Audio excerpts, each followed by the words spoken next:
Happy Memorial Day, everyone, and a big Roll Tide as we do a quick live show for you today to celebrate Alabama winning championships. Yeah, Roll Tide, baby. Alabama taking out Tennessee softball to go to the World Series. Filip Planinsek winning a tennis championship in the single side. And then how about Davis Riley winning on the PGA Tour? So we're going to talk about winning at Alabama, and we're going to do that right after this Open. But like and subscribe, and look, give us a little love for coming to you live on Memorial Day. Yeah, taking time away from cold beer and the pool to talk to you guys. Roll Tide, everybody.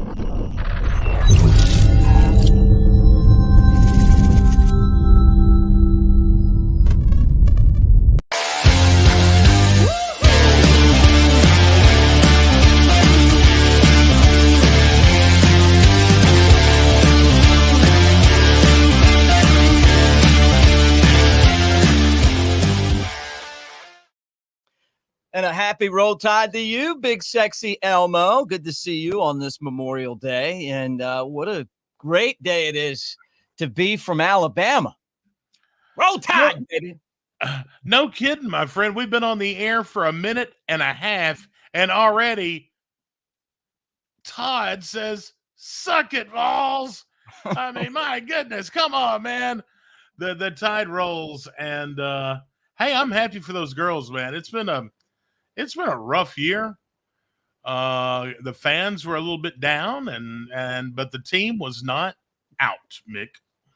No, and I mean, look, it was concerning, but you got to remember, and I go back to when softball came to Alabama, when they used to play over at Bowers Park before they had Rhodes Stadium. And I've seen what Coach Murphy's done since the start of the thing to where they are now. That included winning a national championship. But the competition has gotten a lot stiffer. I mean, this isn't softball 15 years ago. You know, every team in the SEC is competitive. Alabama's not, I wouldn't call them the top of the mountain anymore, but I think that on certain occasions they can be. But despite the fact that they had a losing record in conference, I was even surprised that they hosted a regional, to be honest with you, but they do play in a tough conference. They have been to the World Series now back-to-back years. I feel like, though, this job, this particular postseason, is one of the best coaching jobs that I've seen Patrick Murphy do. I mean, this team wasn't that good, you know, but they win the game in 14 innings, and maybe that has changed their fortune. You know, maybe that game in 14 innings has changed the direction of not only this particular team, which I can't stand that he names the teams like the number of years they are. That is such a Tennessee thing to do. You know, this is Vol Team 125. You know, I don't like that. But with all of that said, I have a lot of respect for him and what he's been able to accomplish. And, you know, he almost left for LSU years ago. And then I think he took the job and came back. Yeah. And it's been great to have him back. And I honestly, man, that 14-inning game is one of the greatest games in Alabama softball history. And then to beat them twice, Tennessee could be the best team in the country. Malloy's one of the best players in the country. To beat them twice to go to the World Series, that's no easy task. And play the video clip, Brett. But I mean, do you feel what I'm saying? I mean, like, this is amazing to me. Yeah, it is. And when you're on the road, and you know how it is, Mick, when you play these best of three series, whoever wins that first game normally going to win that thing, you know, especially if they're the better team. And let's face it, Tennessee's been better all year. But to come back, win it in 14 innings, and then yesterday just delivered what was a knockout blow in the top of the first inning with that grand slam from Valentine. Mm-hmm. But, and Todd, you're right. They had him beat Friday, too, and let that one get away. But had him and let him off the hook, Todd. We almost let him off the hook, Todd. And I was sweating a little bit last night. Tennessee didn't know what was coming. I mean, and honestly, neither did I.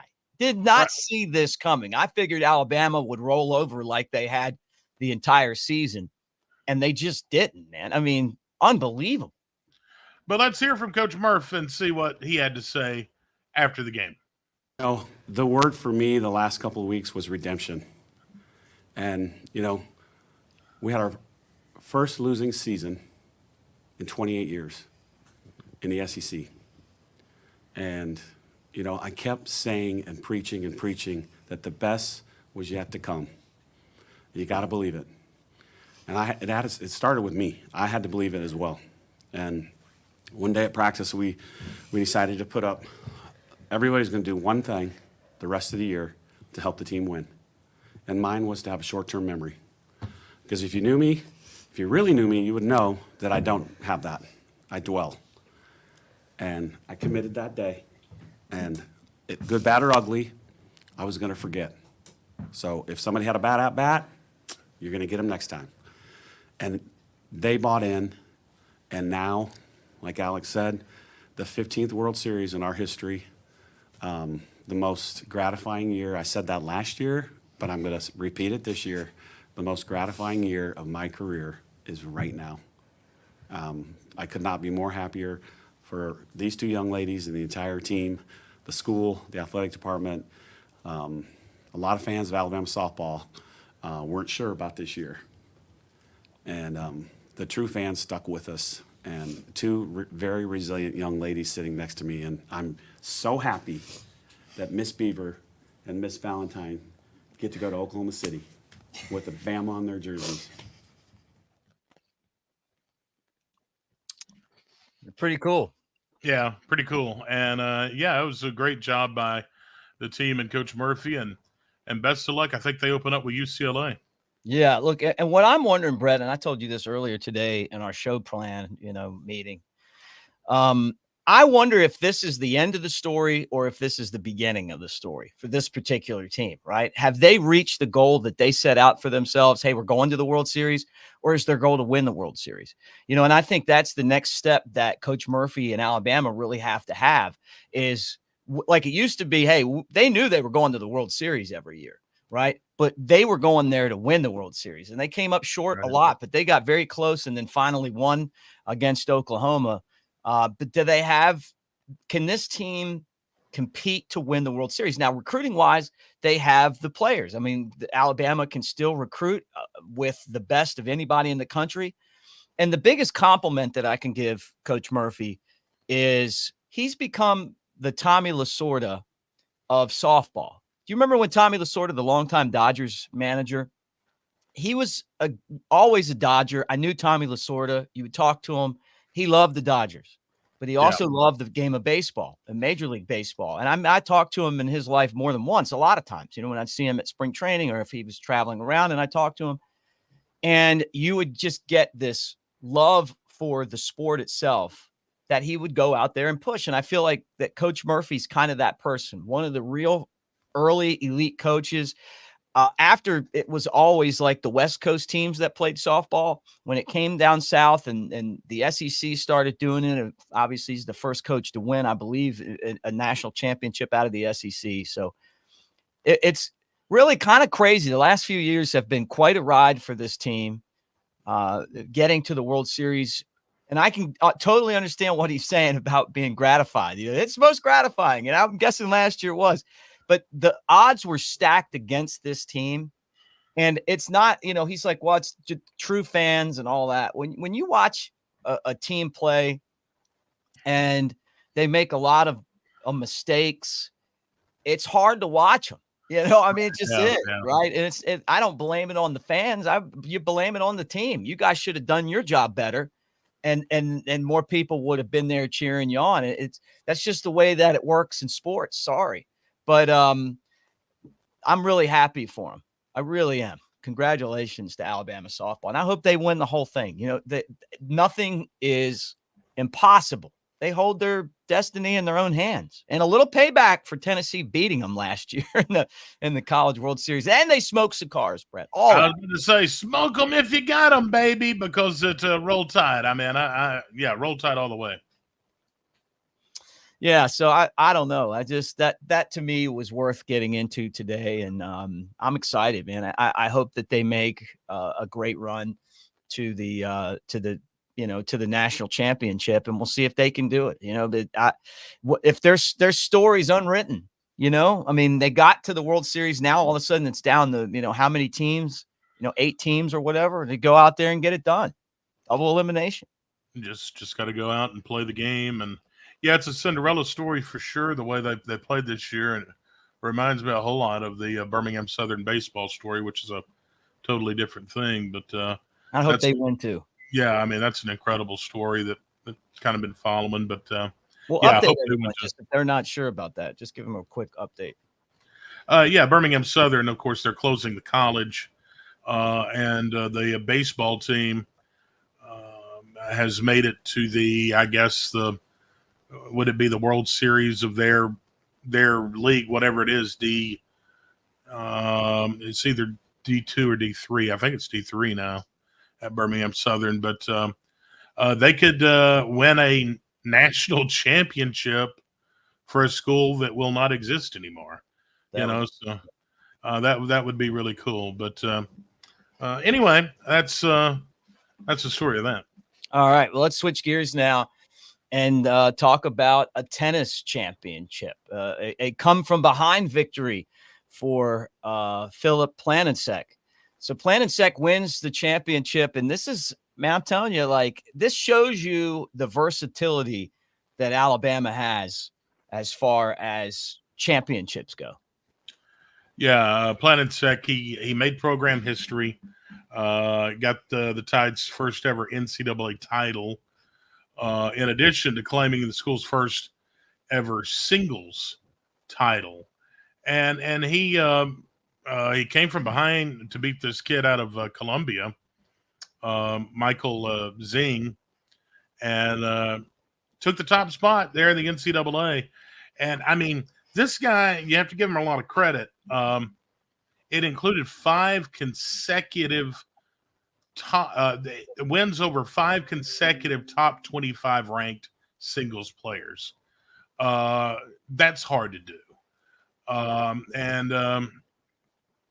He earned All-America honors for reaching the round of 16. But he had wins over a kid from North Florida, Ohio State, Texas, Harvard, Michigan State, and then in the finals against Columbia. So congratulations, man. A national championship there, and all we do is win, baby. Yeah. And what's crazy is that we've also seen Alabama obviously dominate in football and get to the World Series in softball, basketball's Final Four, tennis now.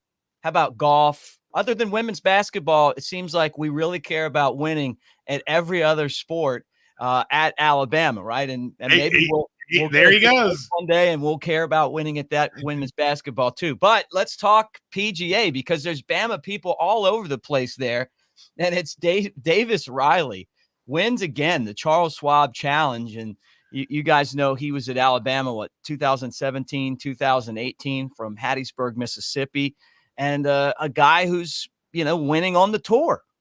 Yeah, he turned pro in 2019, and he has 2 PGA Tour wins, 1 runner-up, 6 top 5 finishes. This guy won the Charles Schwab Challenge over the weekend, so that's always big to have a former golfer, and then Bama's got a great golf program, and this guy coming up and making or winning the big prize. And he did it in convincing fashion, Mick. He was 14 under, and the next guy came in second place was 9 under. How about that? So he played a heck of a golf game over the weekend. Can you believe that Alabama, though, Justin Thomas, obviously one of the best golfers in the world, you got him. I mean, you turn around and there's so many good, and golf is a big deal, man. I mean, that is a tough game, but that Alabama's become a place to go for golf. Yeah. Yeah, it is. And it's sort of building on that tradition, there's been, like you mentioned, several really, really good golfers come through the University of Alabama, and they continue to do so. They still continue to come through. Don't forget about Nick Dunlap. Remember him at the beginning of the year? He Yeah. became the first amateur in 33 years to win on the PGA Tour. It's And crazy. then, he had an on-campus news conference and off to the tour he went, right? I mean, you've won 33 years since an amateur won, and he was on the golf team this year, which is another crazy story. But Alabama getting it done so many different ways. Roll Tide. But, Brett, I know you are fired up about Memorial Day. Oh man, I am. I'm do you have big plans for today? Not honestly, man. I'm dialing it back, man. Cole Swindell at the wharf, yesterday at the pool, today packing, get ready for a trip tomorrow and work. Ladies, calm down. I'm coming to Smith Lake.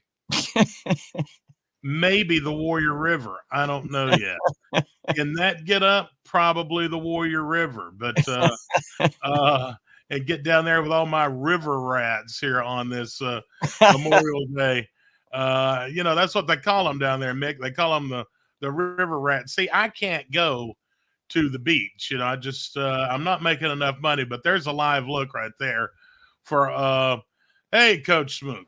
What do you think about Brett's outfit? I think it looks good. You better say it looks good. Yeah, that's right. Good to see you, man. Thanks for but yeah, there's a live look at all the people enjoying the Mother Ocean right there. Nice. Happy Memorial Day, everybody, and don't forget, I'm still. Well, we got some entries in already this morning. Text the keyword Bama if you're in the Birmingham area. If you want to go see Lionel Richie and Earth, Wind, and Fire tomorrow night, 205-295-1240. Text that keyword Bama to that number. Got a pair of tickets we'll be giving away later today, as a matter of fact. So text that number in, and there's a good chance you'll be sitting on Elmo Row. Oh, there you go. Say you can hang with big, sexy Elmo, watching Lionel from Tuskegee, Alabama, Earth, Wind, and Fire. You're talking about two legends in the industry. So that'll be a lot of fun, man. That is so cool. Yeah. Favorite Lionel Richie song? Hello. Is it what you're looking for? Favorite Earth, Wind, and Fire song? No. Easy Like Sunday Morning, man. Oh, you like Easy Like Sunday Morning. And then September. Yeah, September. Yeah, but September. I've been listening to those guys forever, both of them. Yeah. I go back to the Commodores with Lionel. Yeah, there you go. Yeah, absolutely. I'm looking forward to it. And text that keyword in. You could be a winner. All right, guys. Hey, the show today is brought to you by our good friends at Pearl River Resort over in Choctaw, Mississippi, at Philadelphia.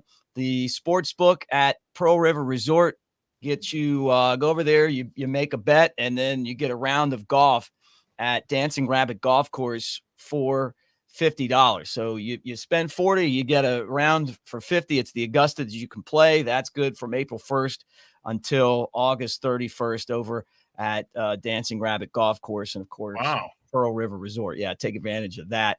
And look, I mean, it's the Augusta that you can play. I think you guys know that. But after watching all these Alabama golfers, I'm ready to go out there and do my thing. That's right. All right. Hey, thanks for hanging out with us, guys. Have a great Memorial Day. And huge congratulations to softball and tennis. And Roll Tide.